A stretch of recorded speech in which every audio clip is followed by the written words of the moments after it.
Ladies and gentlemen, call this meeting to order, the Mayor and Board of Commissioners for June 30th, 2026. Can I get the roll call, please?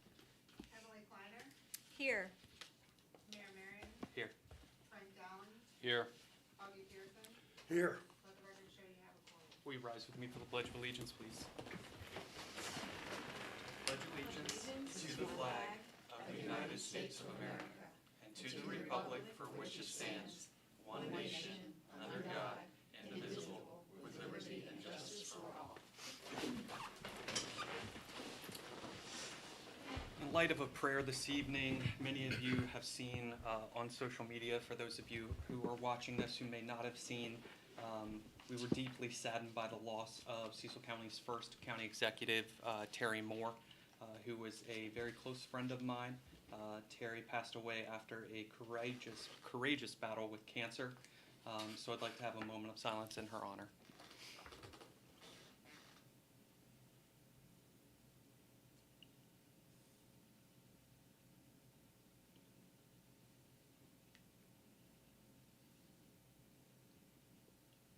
Thank you. All right, first on the agenda is the consent agenda. Town Administrator, do you have that? Yes, you have the approval of the May 12th town meeting video summary, and then the upcoming town meeting, which are Tuesday, July 14th, and Tuesday, August 11th. Could I get a motion to approve the consent agenda? Make a motion. Seconded. It's been moved and seconded. Is there any further discussion? All in favor? Aye. Passes, thank you. Moving forward into public presentations, the fiscal year 2027 budget. Town Administrator. Yes. So, not much has necessarily changed since we last met with the budget back in April and May. We had two different discussions at that time. Generally speaking, this is another illustration of holding the line, so to speak, if that makes sense. We, in terms of, adjust it here. When you look,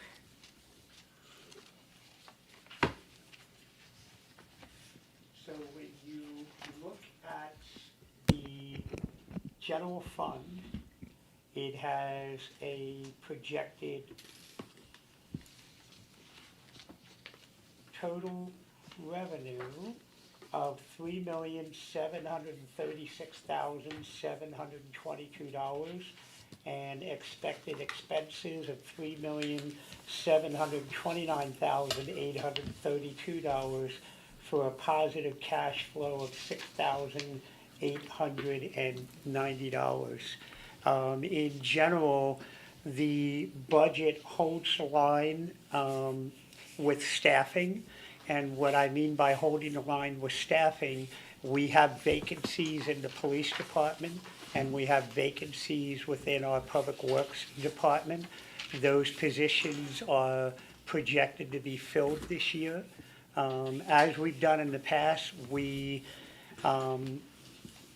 budget for things in the past, but that doesn't necessarily mean that we go out and spend for those items.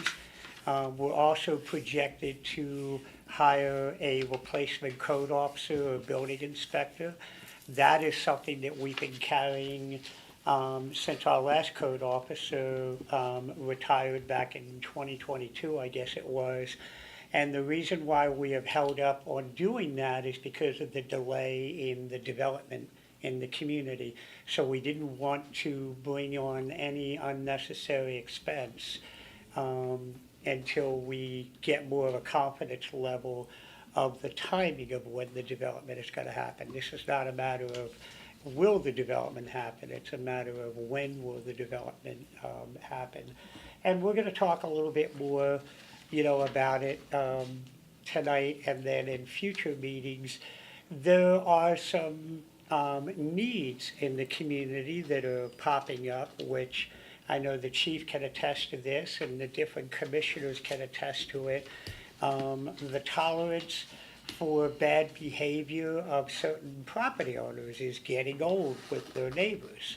And we're getting a lot of complaints about, what I will call bad neighbors who might not be very courteous with their fellow neighbors and the impacts that they have, in their respective neighborhood.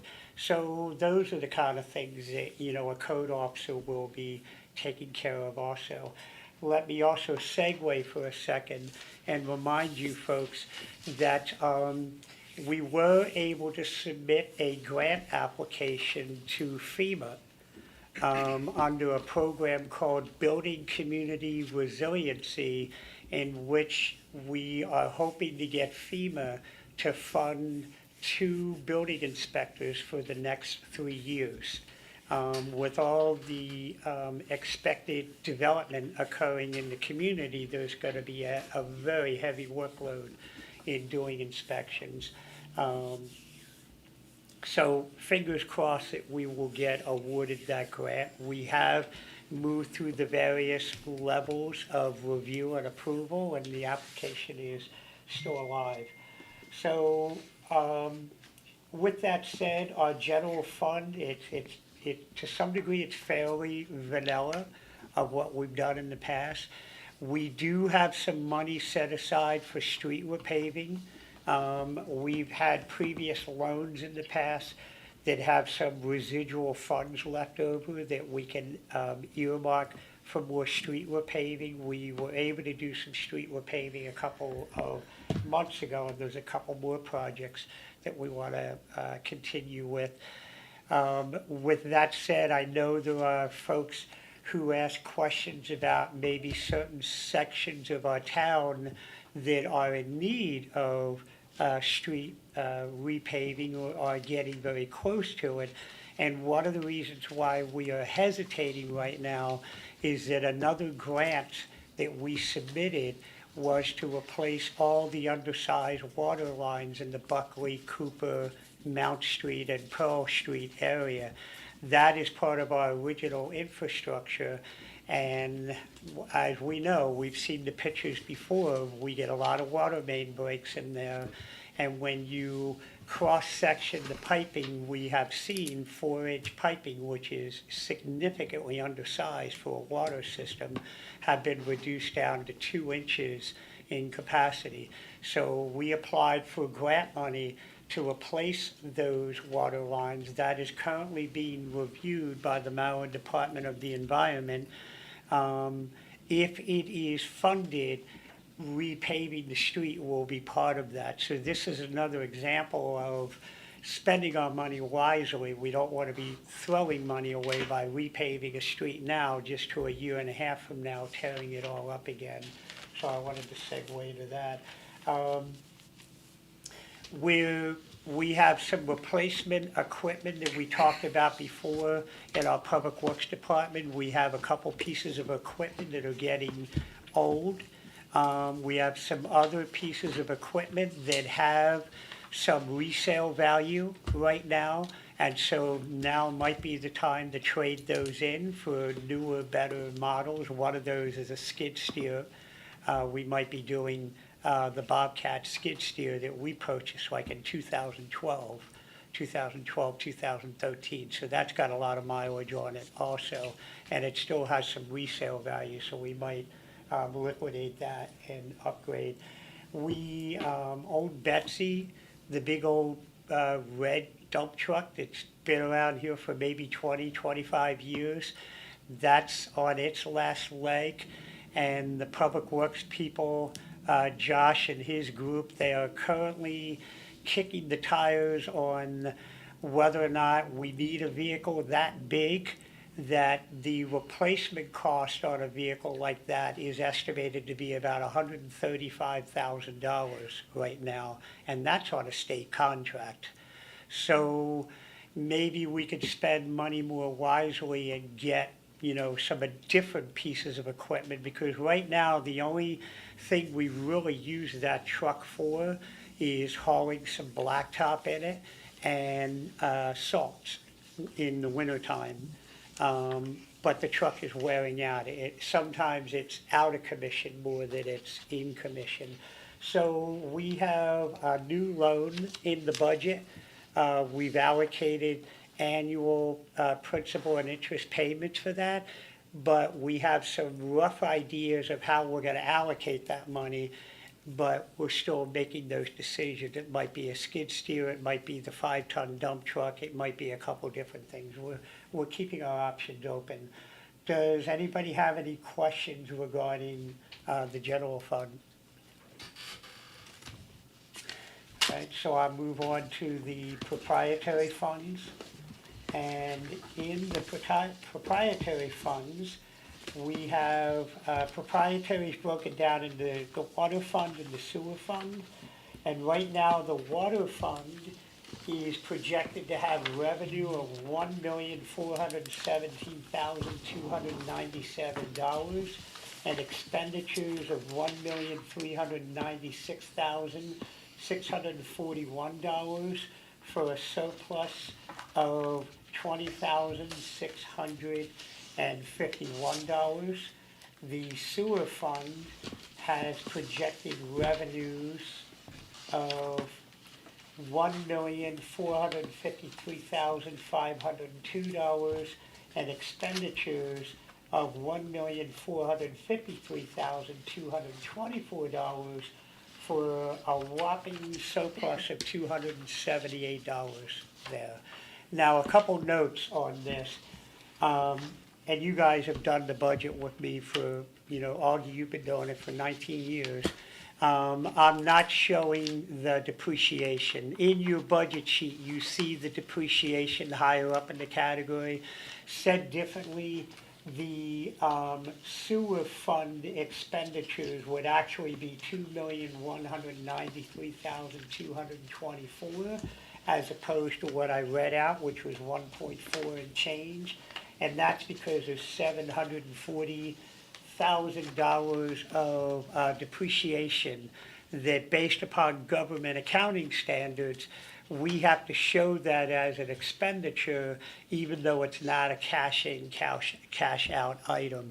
And we always structure our budget as cash in, cash out. The auditing folks make sure everything else is good, but for the purposes of us planning going forward, we show what that depreciation is, but we roll it out of our totals because it's not a cash allocation. The water and sewer fund, I think it's important to remind everybody, years ago, when I first came here, we diversified how we do our budgets. And we figured out for certain cost centers, if you will, whether it be an employee, a piece of equipment, or the concept of street repaving or operating certain things, we have come up with percentages of what each of the different funds should be paying towards that. So when I was talking in the general fund about dump trucks and things like that, the water and sewer funds pick up some of those costs also. The water and sewer funds help pay for some of the cost of town hall here because the utility, said simply, the utility billing system and all the billing and the staff that does that is housed here in town hall. So you would want to have the sewer and water funds cover your insurances, your electricity, your fuel oil, and certain administrative supplies. So although they are separate, they also share a lot of expenses at the same time. The biggest drain on our sewer fund, and I think I've said this before, running a sewer plant is typically a losing proposition. A lot of governments try to get out of the business of operating sewer plants because they really can be a money pit that you just throw money into.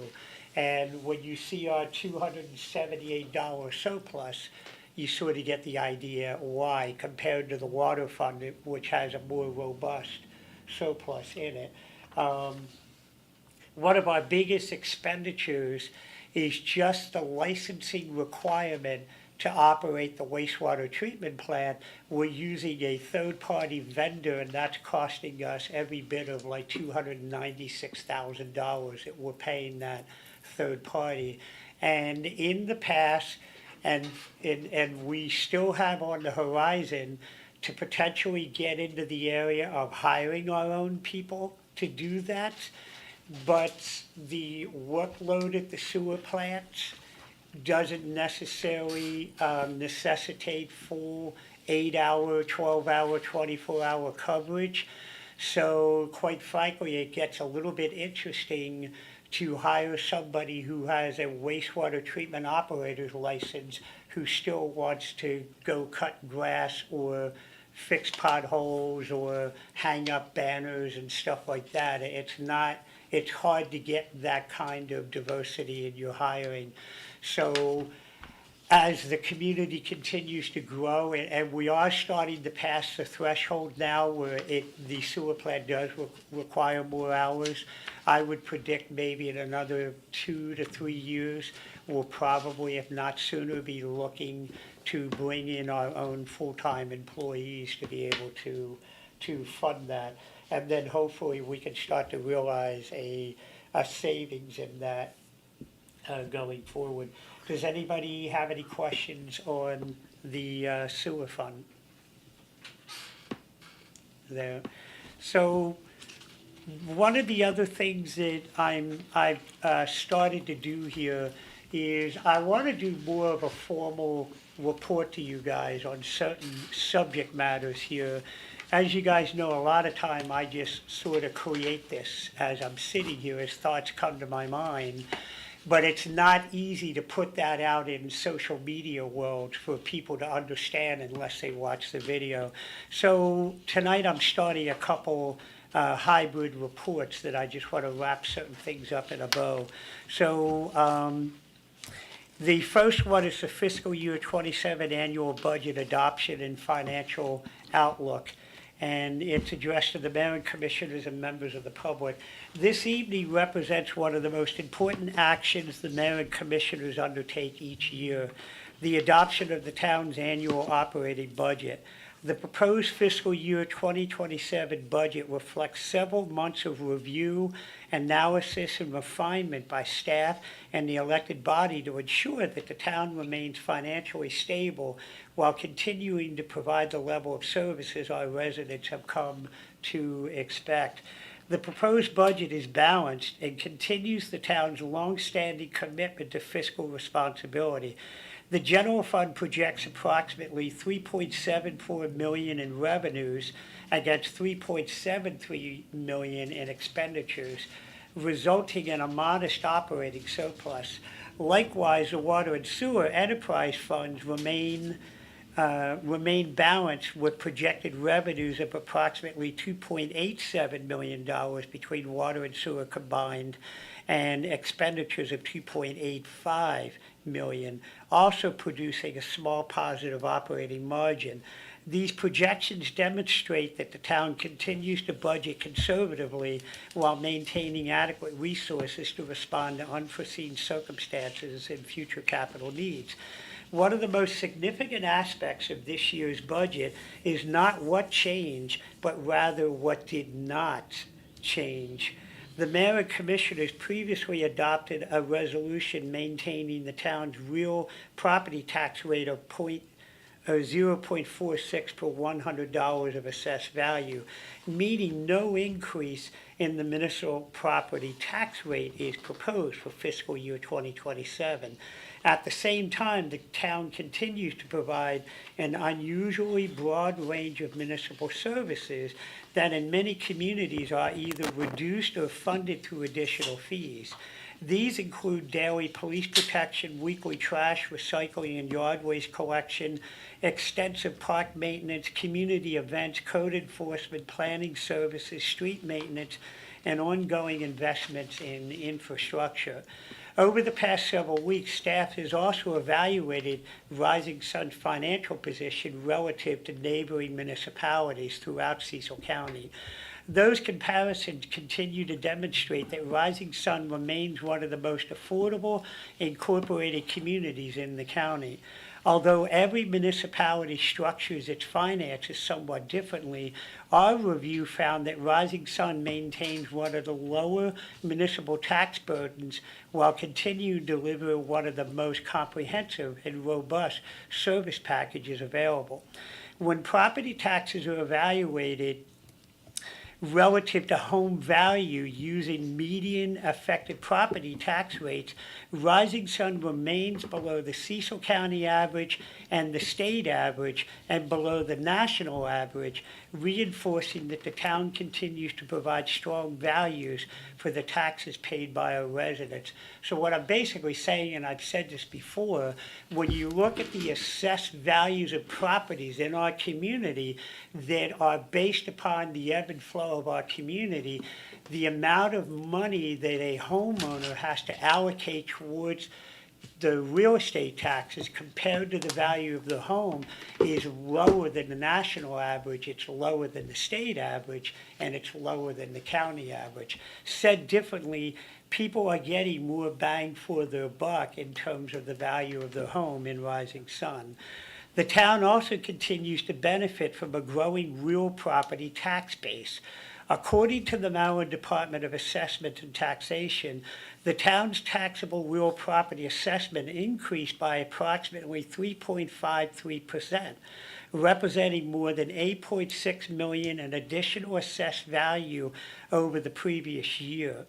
While that growth generates additional reoccurring revenue without increasing the tax rate, it is also indicative of something much more significant.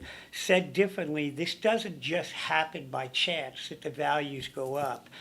The continued appreciation in property values reflects strong consumer confidence in the town of Rising Sun and the desirability of our community as a place to live, invest, and raise a family.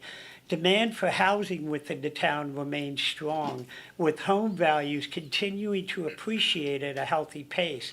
This success is not occurring by chance. Every dollar appropriated by the mayor and commissioners should be viewed as an investment in the future of Rising Sun. Through strategic investment in our water and sewer infrastructure, street resurfacing, sidewalk reconstruction, downtown revitalization, parks, public safety, and other quality of life initiatives, the town has continued to strengthen the community while making Rising Sun an increasingly attractive place to call home. The continued appreciation in property values suggests that these long-term investments are actually producing measurable results, even though we know it can take so long for the wheels of government to turn, and we've talked about that. As property values increase, the town benefits from a broader tax base that generates additional reoccurring revenue while allowing the municipal property tax rate to remain unchanged. This is an example of sustainable financial management, making thoughtful investments today that strengthen the town's economic position, enhance the quality of life for our residents, and provide lasting value for future generations. However, as with every budget, there remain several areas that the staff will continue to monitor closely throughout the fiscal year. Again, said differently, any business wants to have 6 months to a year and a half, depending upon who you talk to, of reserve funds. We, for 20 years, have recognized that we just don't have enough mojo right now to generate those large reserve funds to build them up. That will come in the near future, and part of the reason is that we are investing in our town's future to grow those tax bases and to grow that revenue now. So we're sacrificing building the reserve fund at a faster pace by investing in the town's infrastructure now to build at a greater pace in the near future. Basically trying to set the town up for long-term sustainability, for the next couple of decades.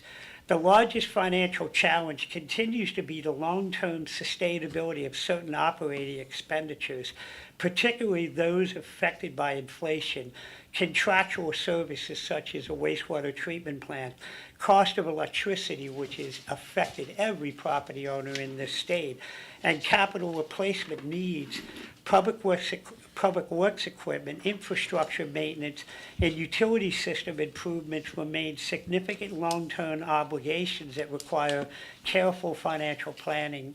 While this budget addresses current operating needs, staff will continue pursuing grant opportunities and outside funding whenever possible to reduce future impacts on local taxpayers. As I've said before, we currently have about $15 million of grant applications in the pipeline right now, which said differently is $15 million we don't have to go to the taxpayers for over the next couple of years.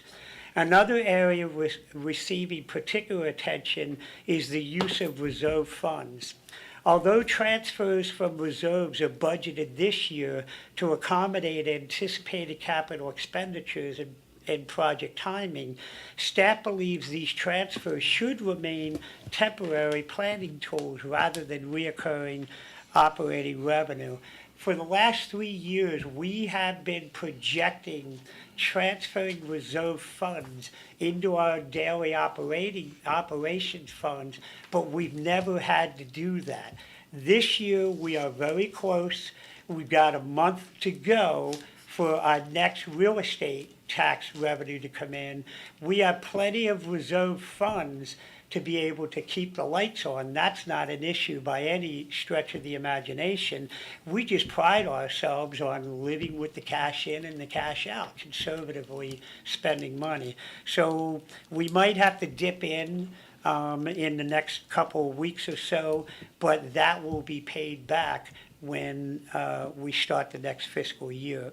Throughout fiscal year 2027, staff intends to continue evaluating expenditures and available revenues with the goal of minimizing reliance upon reserve fund transfers whenever practical. The budget also reflects several accounting adjustments intended to improve transparency between funds, including more accurate inter-fund transfers and improved allocation of revenues and expenditures.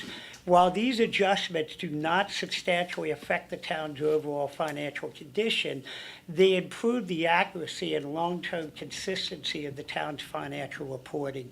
Guys, it's important to remind ourselves that over the years, we have balanced budgets on pennies, 10,000, 20,000. Our staff, Judy and her people, they do a great job of getting down to the cost of pencils. As ridiculous as that sounds, we track everything that we can so that we have a good feel of where the finances are going to go. And that's why we're able to continue to have good staff, provide Winterfests, the tractor parade, all the activities that we do is because we really have it down to a science of where all those expenses go. And Judy and her team are going to continue to get into the details of that. Overall, I believe this budget positions the town well for the coming fiscal year. It balances responsible spending with continued investments in public infrastructure, maintains stable tax rates, preserves essential municipal services, and continues preparing Rising Sun for anticipated residential and commercial growth.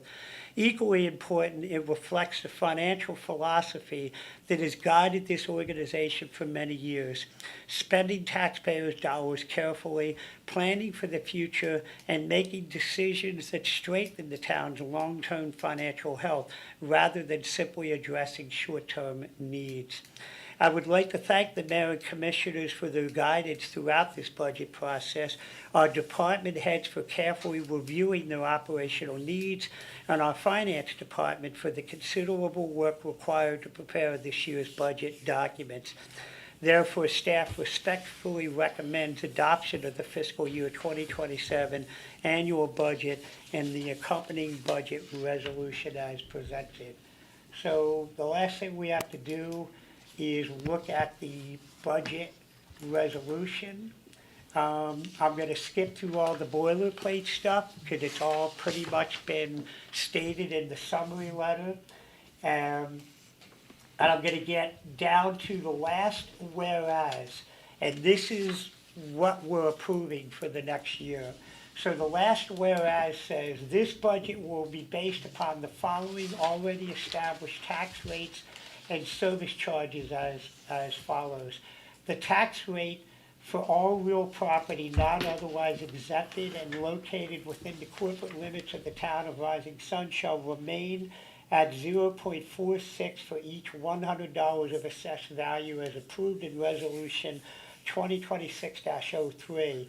Number two, the Cecil County Department of Finance will continue to collect the real property tax and the debt service and utility tax listed on the annual real estate tax bill on behalf of the town of Rising Sun.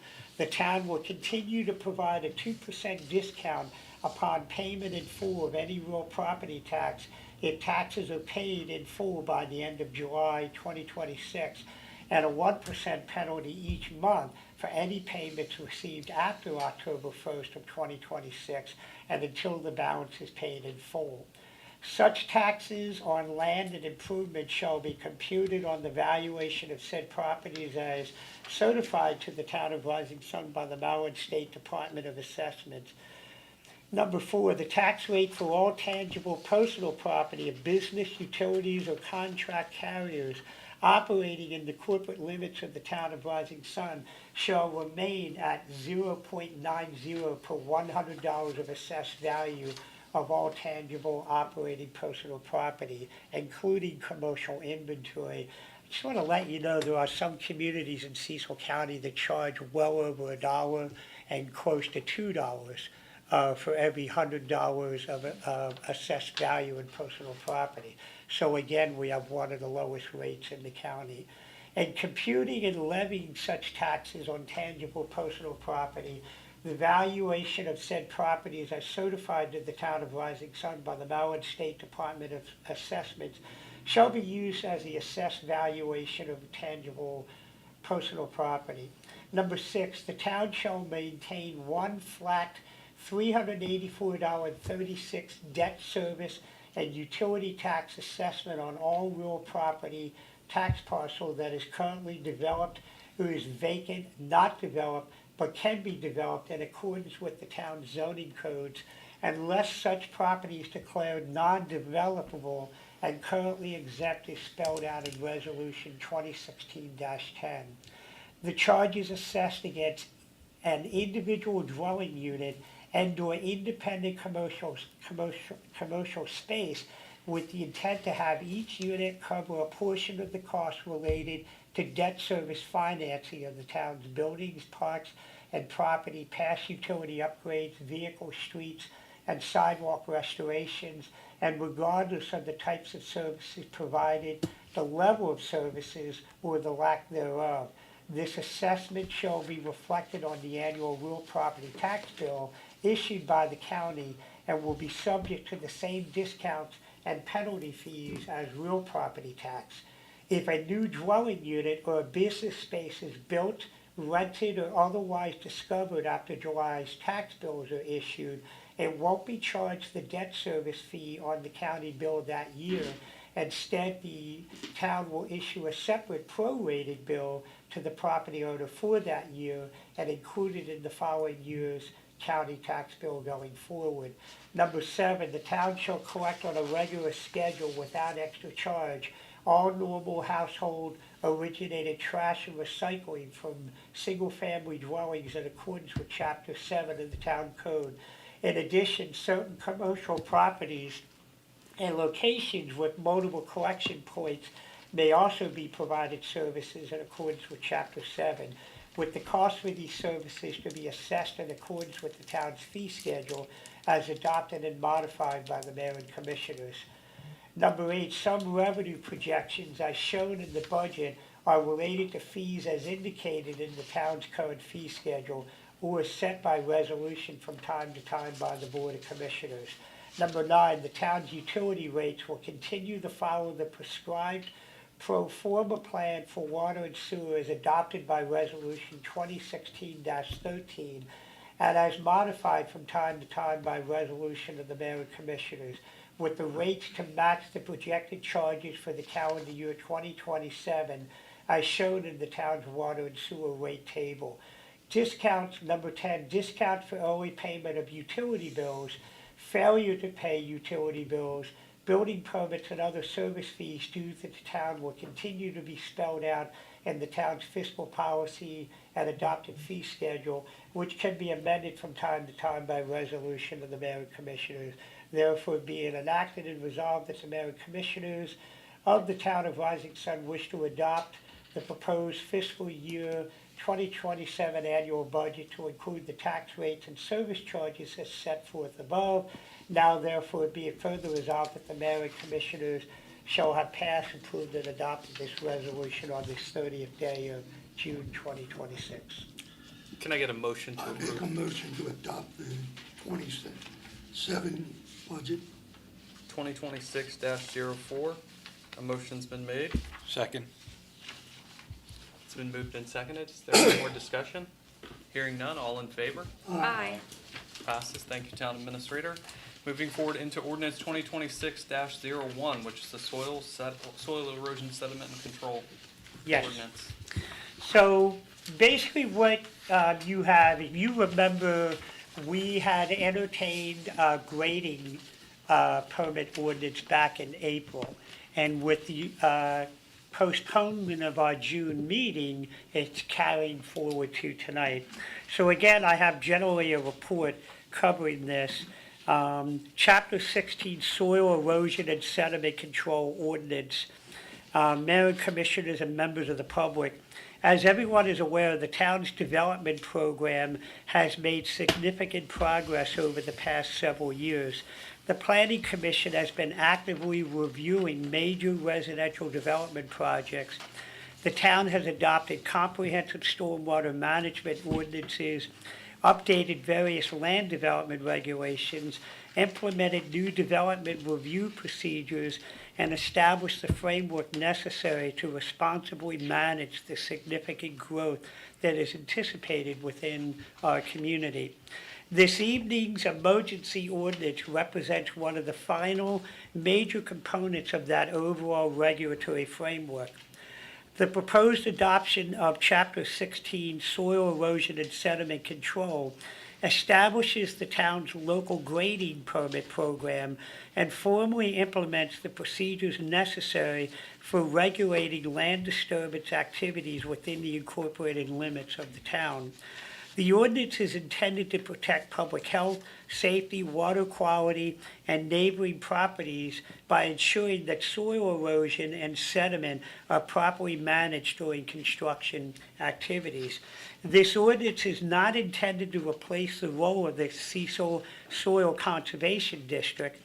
Rather, it establishes a coordinated review process where erosion and sediment control plans continue to be reviewed and approved by Cecil Soil Conservation District as provided for by Maryland state law, while the town assumes responsibility for issuing grading permits, coordinating development approvals, conducting inspections where authorized, and enforcing compliance with approved plans and permit conditions. From a policy standpoint, this ordinance continues the town's long-term effort to exercise greater local oversight of development occurring within the town of Rising Sun. We don't want to leave it up to other influences to determine what may or may not be good for our community. We want to keep all that approval process in-house.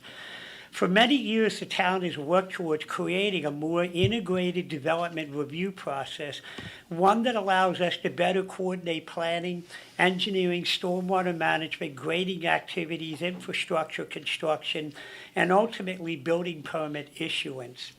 By establishing a local grading permit process, the town gains an additional level of accountability throughout the construction process. The ordinance provides clear permit requirements establishes inspection procedures, authorizes stop work orders when necessary, requires financial surety for applicable projects, and creates enforcement mechanisms to ensure that approved erosion and sediment control measures remain in place throughout construction. The ordinance also better aligns the town's permitting process with Maryland law COMAR requirements in the state Stormwater Management Act, while allowing the town to coordinate grading permits with stormwater approvals, land development approvals, and building permits under one comprehensive process. Members of the mayor and commissioners may recall that this ordinance was originally presented during the April town meeting. Since that time, the document has undergone final review and refinement with the Maryland Department of the Environment, Town Attorney Jay Gullo, and our town engineer to ensure consistency with state requirements and the town's recently adopted stormwater management regulations. Because several development projects are progressing towards construction, staff is recommending adoption of this ordinance as an emergency ordinance, which is provided for in our code, so that the grading permit program becomes effective immediately. Doing so will ensure the town has the necessary regulatory authority in place before significant site work begins, and will complete one of the final pieces of the town's comprehensive development management program. Therefore, the staff respectfully recommends approval of Chapter 16 as presented. Can I get a motion to approve ordinance 2026-01 as an emergency? I make a motion to approve ordinance number 2026-01 as an emergency. Second. There's a motion and a second. More discussion? No. I think town administrator laid it out. All in favor? Aye. Aye. It passes. Thank you. All right, town administrator, a few more new business items. Fee schedule amendment, resolution 2026-05. So as part of the adoption of the grading ordinance, there's a provision in there that we are able to charge a fee for receipt and processing of those applications. So you have our standard boilerplate fee schedule amendment language. I'm not going to get into all the details of it. It gives you the whys and why we're doing it and the authority to do it. But if you go to page 2 of the document, all we're basically doing is creating a new letter at H, as in Harry, for Article 6 that's going to have the heading of grading permit. And item number 1 is mass grading permit. We will charge a $200 application fee for handling that application and ensuring that the engineering firm reviews everything and that it matches up with the Soil Conservation District. Said differently, under state law, we can't issue a grading permit until Cecil Soils reviews everything and they sign off on the features that a developer or person has to put into place to control sedimentation and erosion. So said real simply, when you see a construction site with the orange silk fence in there, we're talking about those types of things. And when they do grading, they can't grade in a manner that forces large volumes of water to go off into a neighboring property. And then when the development is done, they have to grade it to what the elevations call for. So as you can imagine, when you're building a new home, you're tearing that building lot up and you're putting mounds of dirt all over the place. So we just want to make sure that we have, we're charging a fee for that. So that's basically what this is. Item number 2, under the stormwater, under Chapter 16 that we just adopted and according to the state law, a developer has to present a performance bond or guarantee on that. So said differently, if a developer comes in and takes a couple hundred acres of ground and starts doing the grading and for whatever reason they go belly up, they decide they don't want to do it, we have money to restore that to mitigate any of the damages that are created. So we're just letting the applicant know that they do have the performance surety. And then we're also reminding them that they are going to pay our town engineer or town attorney our costs for reviewing their application. And believe it or not, I just want to say that we recently had one of the developers question why the town was passing along the fees of our town attorney and our engineer to review their land development applications, almost like suggesting that the thousands of dollars that are spent to review their plans for their benefit should somehow be paid for by the taxpayers of Rising Sun.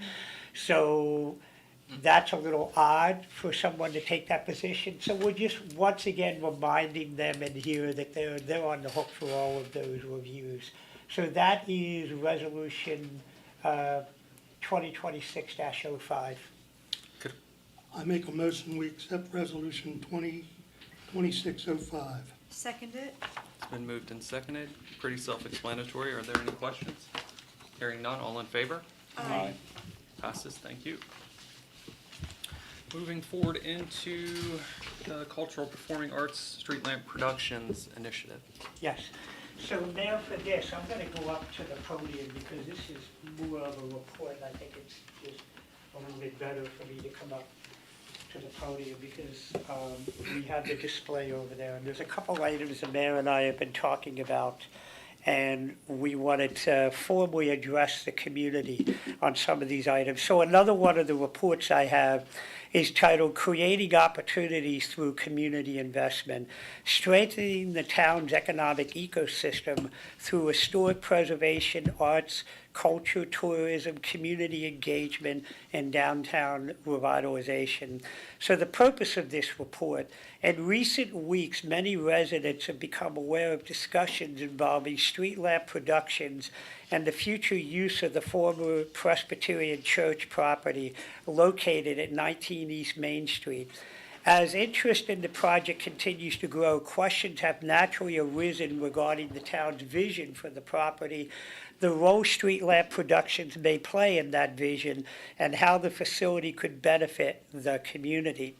The purpose of this report is to provide background information regarding the town's investment in the property, the long-term objectives that guided its acquisition, and the reasons why Street Lamp Productions has emerged as a promising partner in helping transform the facility into a community destination focused on arts, culture, education, recreation, tourism, and community engagement. Why the town invested in the former Presbyterian Church a couple years ago.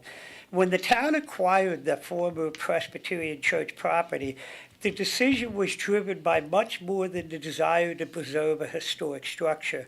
While the preservation of an important community landmark was certainly a significant consideration, the town also recognized a unique opportunity to invest in property capable of generating long-term benefits for residents, businesses, and future generations.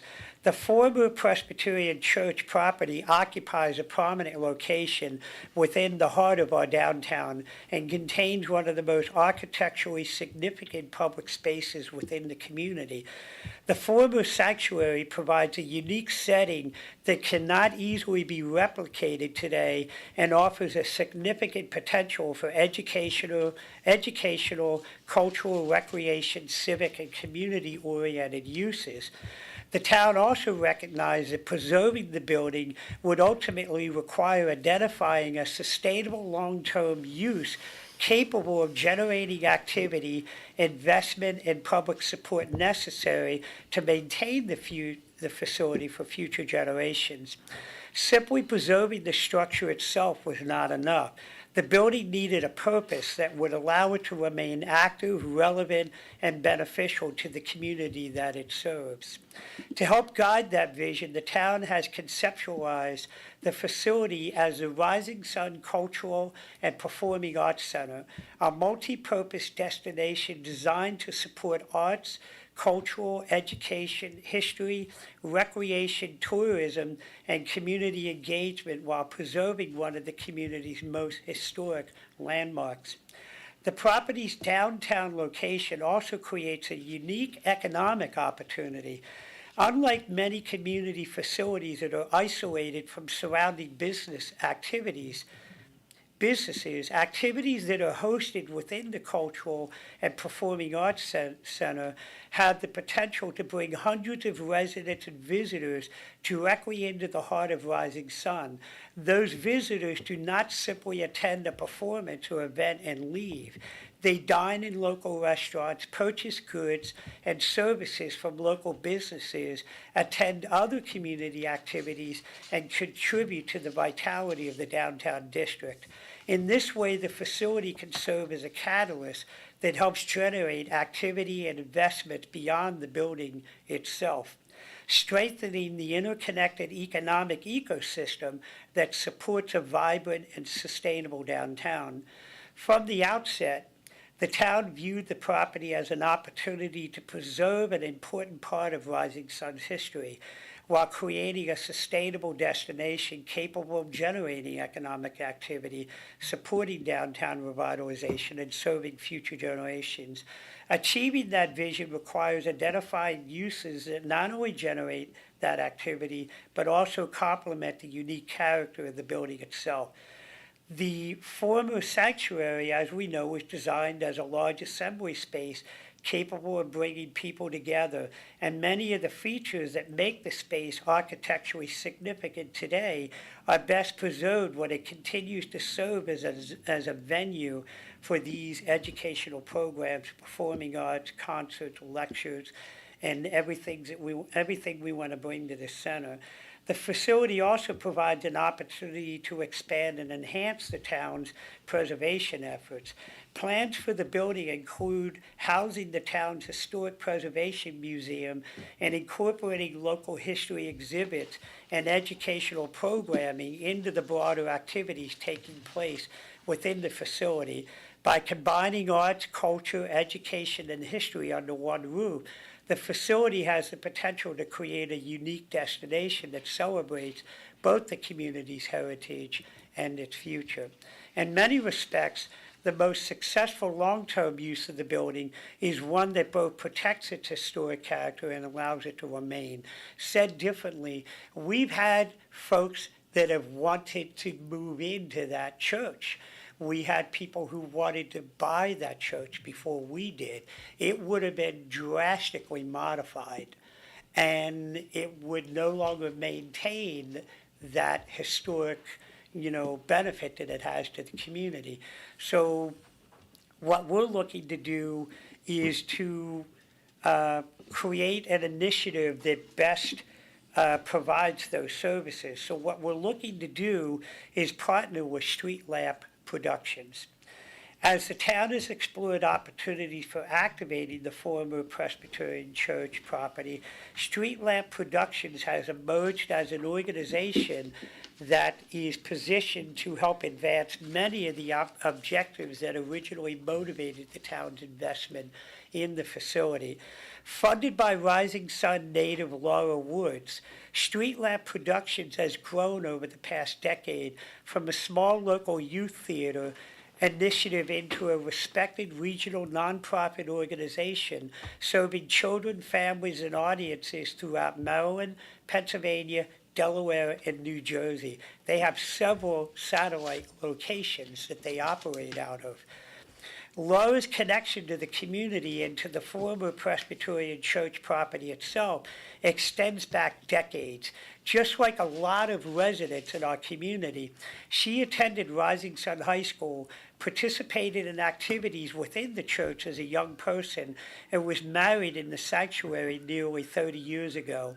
What began as a local theater camps and community performance has since evolved into a year-round performing arts organization offering educational programming, youth theater, community theater, camps, workshops, private instructions, and full-scale theatrical productions. Street Lamp has demonstrated that meaningful arts programming extends well beyond theater productions. What makes Street Lamp particularly attractive as a potential partner is that its mission aligns closely with the town's long-term vision for the former Presbyterian Church. The organization is not simply seeking a larger performance venue, it shares the town's desire to create a vibrant destination that supports arts. So what is our path going forward with Street Lamp Productions? The long-term vision for the Cultural and Performing Arts Center extends beyond any single program, event, or organization. The goal is to create a sustainable public resource that strengthens downtown activities, supports local businesses, preserves an important historic landmark, expands educational and cultural opportunities, and enhances the overall quality of life through life within Rising Sun. We're having a lot of discussions with Street Lamp Productions, and they are going to be able to bring, basically, for lack of a better way to describe it, a 365-day-a-year recreation outlet to the town of Rising Sun, where both small groups and large groups could use that facility for various events, and then those people then dump out into the downtown area and go to the local businesses. You can tell by the image that we have up there, the town successfully secured a grant to build a new patio around that. This again is another example of what I always talk about. We get the grants. It takes a while for the grant money to be released. We've had that vision for going on 3 or 4 years, and maybe we jumped the gun at times saying, hey, it's coming. It's because we're excited by it, but we have to wait for the ink to dry on the funding issuance there. So we are hoping to be breaking ground on this deck towards the end of July in the early part of August to build that deck. That deck is designed to be a public space for local businesses that maybe if you go to Rise and Grind and you can't find a seat in there, you come in here and you sit on an outdoor patio. Events could be held there. Street Lamp Productions can hold different shows, and that's where the parents and the kids can gather after the wonderful shows they're going to provide, and people can unwind there.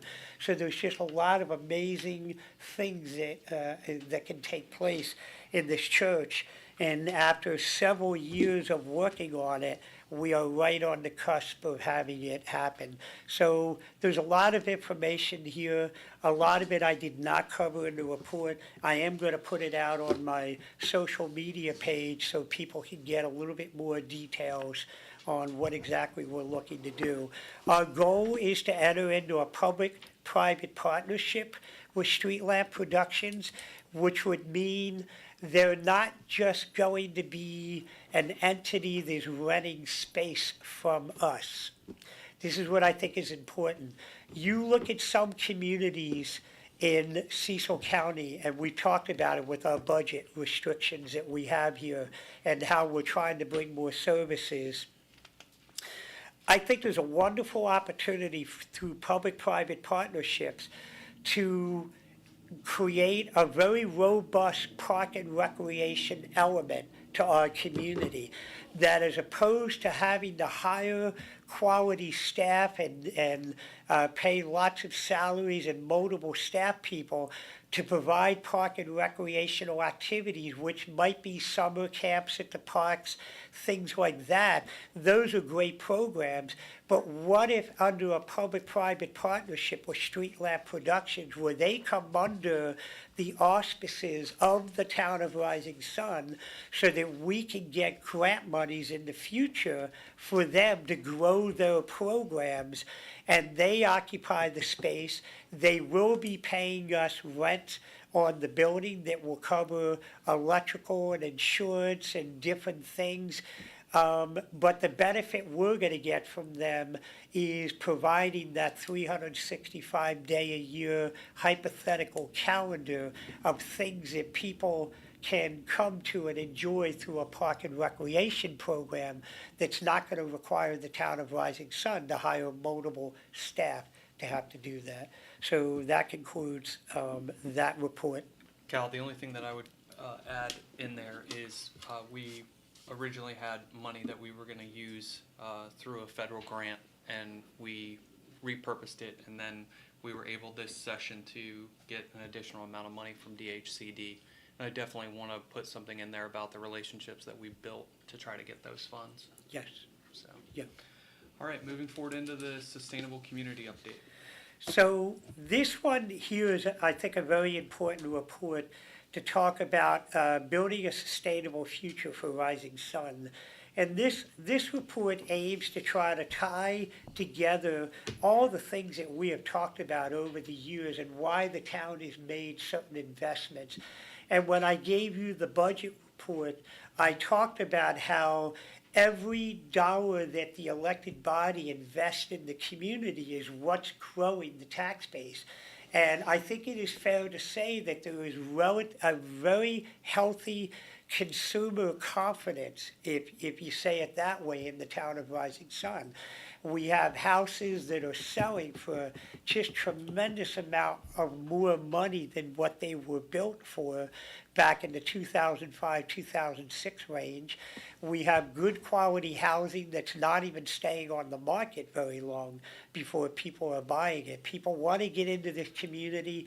They want to send their kids to our schools. And there's a methodology of everything that we've been doing over the years that is designed to lead us to that. And a good way to put a ribbon on it is, as the mayor just talked about, when you apply for grant monies, there are certain obstacles that any local government will run into. You have to check a box. And for instance, when we go for infrastructure financing through MDE, it has to be in a priority funding area. And I've talked about this before. The state of Maryland, like a lot of states in our union, they don't want to be pumping out a lot of money to local governments that don't really have a good game plan on how they're using that money. And one of those is suburban sprawl. And we've heard in the past of what suburban sprawl is. So to put that in a nutshell here, suburban sprawl for the town of Rising Sun would be for us to annex a whole bunch of land, let's say out by 272 at Calvert Nursing Home, and build a 500-home subdivision, and that becomes part of the incorporated limits of the town of Rising Sun. It's sprawling, it's going out uncontrolled. And so the state wants to make sure that any money that is being given to local governments is in a priority funding area. It's in the comprehensive plan, which we've talked about in the past, is a roadmap of what we have to do. And then the other box we have to check is a sustainable community designation. And the town has had this sustainable community designation in the past, but we had to update it recently. So I'd like to take a few minutes this evening Cal, to provide. Cal, Yes. can I please ask you to just summarize it? Okay. We've got a lot more to go over tonight, and since this is going to be posted on your website, they could read it. Okay. Thank you. Basically, what this is doing is it's outlining all the things that we plan on growing in the town of Rising Sun. It mentions Street Lamp Productions. It mentions why we made investments in sewer and water in the past. It explains the investments we made in the Chester water line, the wastewater treatment plants. It explains some of our investments that we're looking to make through state subsidies in running water to West Nottingham Academy. the efforts we're trying to do with Plumpton Park Zoo. It basically lays out a roadmap that when we apply for funding for these projects in the future, the state has confidence that there is a rhyme and reason to why we are doing that. So that concludes my report. All right. Moving forward into staff reports. I'm gonna move this around just so the town administrator has a break. Chief, you go ahead and go.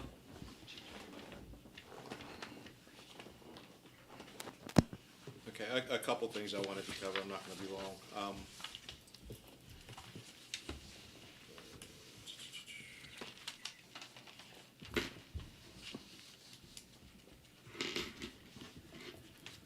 We've got the 4th of July coming up, and as with every holiday, we have the problems, the issues of fireworks in the community. You gotta remember that in Maryland, ground-based fireworks are the only legal fireworks unless they're put on by a major production company, and permitted through the state fire marshal's office. So, setting them off in our communities this weekend is going to put a lot of people in danger because we are still in a drought. We still have a tremendous amount of dryness, and you can start and will start brush fires. So let's not do that this weekend. And also the noise. I know people complain and others don't really care about it, but there's a lot of animals, for one, that fear fireworks. There are a lot of veterans that are triggered by fireworks, and we have a great deal of both in our communities. So let's be courteous to those guys, and remember, you are putting a lot of people in danger when you set off fireworks this weekend because it's extremely dry out there. Even though we've had some rain, we're still in a drought, and it's extremely dry. The next thing was, let me gather myself since you were out of order. Our new guy, I'll just give you a brief update on the new officer. He's out and about patrolling on his own, and I'll refer to it as baby steps. In the law enforcement field, it takes quite a while before you really get, and I can't just say law enforcement, but any field, it takes you a good amount of time to actually get a good feel as to what you're doing out there by yourself. And we're getting him there. It's baby steps. He's out patrolling on his own, answering calls on his own, but you don't really have that 100%, feeling of I know exactly what I'm doing. So we're still guiding him and teaching him, and he's doing a great job. He's going to be a tremendous asset to this community. We have identified another candidate for an academy. He has 2 more steps in testing, physical agility and a proficiency test that he has to undergo, and I'm confident that he will pass both of those, and we should be looking forward to having him in the academy very soon, within the next couple of months. It depends on where one starts. I guess I'll end with that since I kind of lost track of where I was, unless there's any questions. I did give you a couple things. I gave the board a couple things. The calls for service that we had for the last 3 weeks since we canceled a meeting, and the numbers from the speed cameras. You can see exactly what types of speed come through and so forth from those reports I gave you. And that's my report unless there's any questions. Thank you, Chief. Town administrator. The only 2 items I wanted to bring up is we've had residents concerned. I talked earlier about property maintenance issues that are popping up. And I think there's 2 things that are very important for residents to understand. One is when it comes to abandon or people who just disconnect themselves from their property and walk away. As much as we would like to think that the town can just go do something, there's a process that's involved in that. And we have to do our due diligence. If you want to look at it as due process, we have to go through a lot of due process. And even when we go through that due process, that's although codes say that you can go, and we say we're gonna go on the property and we're gonna mitigate the issue, there's a lot of roadblocks and, booby traps, if you will, in doing that. So we have one particular property, 107 Mason Run, there, we've had a heck of a time notifying the past property owner that's walked away. We've sent certified letters, we posted, we've done everything. And the backyard is out of control, and we're gonna get aggressive about going on the property tomorrow and getting that cut. And then we're also gonna put it on a reoccurring schedule to have it cut, if not every week, every 2 weeks going forward. The other item that I wanted to talk about is Pierce Road. And yes, the town recently took ownership of Pierce Road, and there are a lot of potholes in there that the county never fixed in there. But the issue that we're running into is that road is probably gonna see upwards of maybe 1,000 cement trucks over the next 3 to 4 years with the Knutson development kicking off. So I could give you an example of a road that's not even as long or wide as Pierce Road. That's gonna cost us every bit of 115 to 120,000. So I would imagine that Pierce Road would probably be $300,000, $400,000, $500,000 to repave it. We're just gonna end up throwing money in a pit because of the construction that's gonna take place. With that said, we are bringing in a contractor in about another 2 weeks to take the most